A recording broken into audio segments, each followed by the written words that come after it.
Hey guys, it's Anthony Bandiero here with Blue to Gold Law Enforcement Training. Today's legal question is, what is a free air sniff? So a free air sniff concerns drug canines. And the idea here is that if a dog is lawfully present, it can use its detections, its senses to try to detect contraband. That is a free air sniff. And the reason why we call it a free air sniff is because if it's done correctly, it's not a Fourth Amendment search. In order for it to be done correctly, the dog has to be lawfully present. That's it. As long as the dog is lawfully present, it can use its senses to detect contraband. Now, this idea comes from Illinois versus Caballos, a U.S. Supreme Court case. And let's kind of talk about, some legal issues that are going on here. So one, a dog sniffing, right, is not a dog sniffing for contraband is not a constitutional Fourth Amendment search. And the reason is that people do not have a reasonable expectation of privacy in contraband. Contraband cannot be owned or legally possessed in the United States. People cannot own methamphetamine, heroin, marijuana, of course, where that's going. But at one point, just not so long ago, nobody could own marijuana, and now we have medical, recreational use and so forth. But that's what's going on here. The Supreme Court says that people do not have a privacy interest in contraband. However, they do have a privacy interest in the container where the contraband is held. So for example, if somebody has contraband inside of a backpack, they certainly have a privacy interest in the backpack, just not the contraband.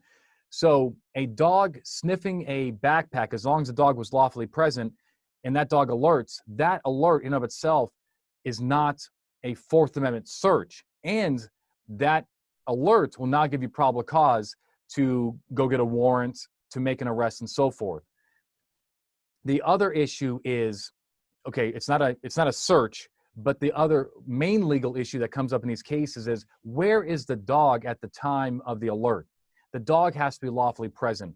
The main issues you see here is at homes. You cannot bring a drug sniffing dog to somebody's home during a knock and talk, because that is not part of consent. In other words, the U.S. Supreme Court has told us that it's not reasonable to believe that somebody has consented for police to come onto their property and to bring the dog during a knock and talk. I guess that makes sense. They're saying, look, a knock and talk is a very limited type of encounter. You can knock on the door, and if unanswered, leave. It is not there to bring special tools, i.e. the dog, to come onto somebody's property in order to alert. That's not part of consent. Therefore, it violates curtilage. And if it does, then you're not lawfully present. The dog's not lawfully present, and so forth. So that's what a free air sniff is. Normally, they're done during traffic stops.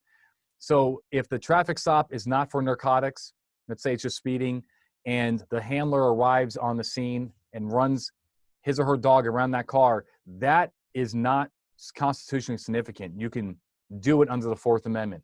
Some states require reasonable suspicion, like Oregon, Washington, and so forth, but most states do not.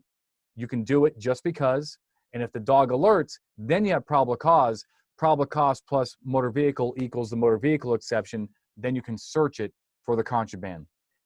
Anyway, that answers that. And until next time, stay safe.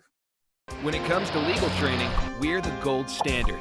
Visit bluetogold.com or call 888-579-7796 today to purchase the Search and Seizure Survival Guide, register for a class, or learn how to bring our search and seizure training to your agency.